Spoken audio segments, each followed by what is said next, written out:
پنجاب کے گرداسپور میں پٹاخہ فیکٹری میں دھماکہ، اب تک 30 افراد ہلاک، 27 سے زائد زخمی، سی ایم نے کیا معاوضے کا اعلان، این ڈی آر ایف کی ٹیم ریسکیو میں جٹی۔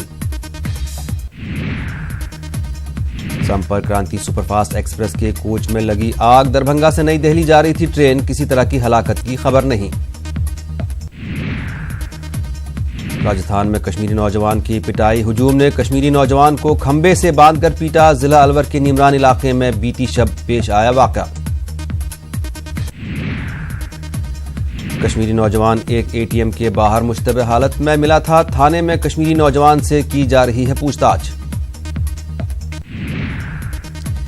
ایک مہینے کے بعد بھی وادی کی بندشیں جاری، تمام کاروباری سرگرمیاں معطل، نجی گاڑیوں کی نقل و حمل جاری، پبلک ٹرانسپورٹ سڑکوں سے غائب۔ روس میں پی ایم مودی آج ایسٹرن اکنامک فورم میں بطور مہمان خصوصی کریں گے شرکت، پروگرام کے بعد مختلف لیڈران سے کریں گے ملاقات۔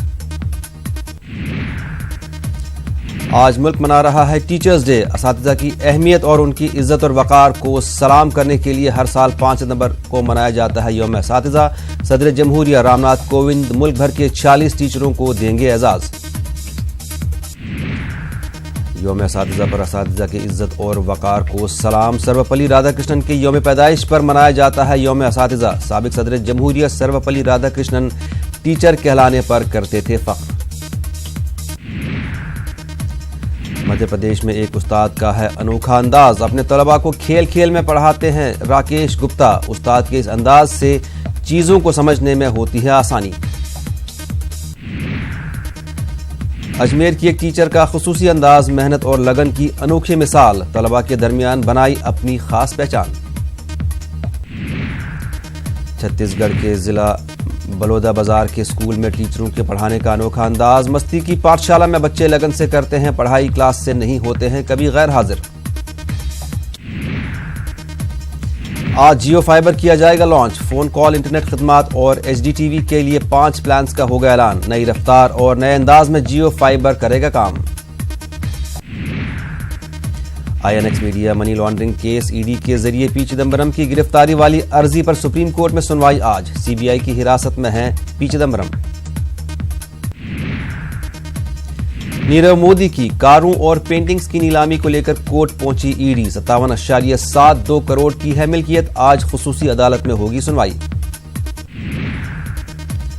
اناؤ عصمت ریزی معاملہ، آج دہلی ہائی کورٹ میں ہوگی سنوائی، سی بی آئی آج اپنی فائنل رپورٹ کر سکتی ہے پیش۔ مختلف بینکوں کے انضمام کا معاملہ، آج ملک بھر سے بینک کے ملازمین دہلی میں ہو رہے ہیں اکٹھا، آئندہ کے لیے کریں گے لائحہ عمل تیار۔ سابق مرکزی وزیر بنڈارو دتاتریہ آج ہماچل پردیش کے گورنر کے طور پر لیں گے حلف، شملہ میں استقبالیت تقریب منعقد۔ ہریانہ میں آج ڈاکٹروں کی ہڑتال، او پی ڈی رہے گا بند، ہریانہ سول میڈیکل ایسوسی ایشن کے زیر اہتمام احتجاج۔ تیز بارش کے بعد ممبئی کی حالت خراب، سڑکیں تالابوں میں تبدیل، اسکول اور کالجز آج رہیں گے بند۔ اعظم خان کی حمایت میں آج سڑکوں پر اتریں گی خواتین، انتظامیہ کی کارروائی کے خلاف کریں گی احتجاج، ملائم سنگھ کھل کر اعظم خان کی حمایت میں آئے ہیں سامنے۔ ایف آئی آر درج کرنے سے انکار نہیں کر سکتے ایس ایچ او، راجستھان کے سی ایم اشوک گہلوت نے میٹنگ میں کیا اعلان، کہا پہلو خان کیس کی جلد آئے گی رپورٹ۔ ایران کی یورپی ممالک کو جوہری معاہدے بچانے کے لیے 2 ماہ کی مہلت، ایران کے صدر حسن روحانی نے امریکہ اور ایران کے درمیان 2015 میں طے پانے والے جوہری معاہدے کو برقرار رکھنے کے لیے یورپی ممالک کو مزید 2 ماہ کی دی ہے مہلت۔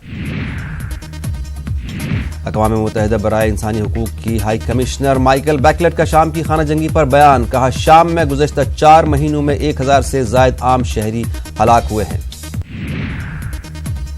شمال مغربی شام میں ہزاروں بچے اسکول نہیں جا سکیں گے، حکومتی دستوں کے جہادیوں کے خلاف کئی ماہ سے جاری آپریشن کے باعث ہزاروں بچے اسکول جانے سے قاصر۔ انسانی حقوق کی ایک تنظیم نے میانمار کی حکومت پر روہنگیا مسلمانوں کی شہریت چھیننے کا لگایا ہے الزام، تنظیم کا کہنا ہے کہ حکومت روہنگیا مسلمانوں کو جبری طور پر ایسے شناختی کارڈ قبول کرنے پر مجبور کر رہی ہے جس کے تحت وہ میانمار کی شہریت سے محروم ہو جائیں گے۔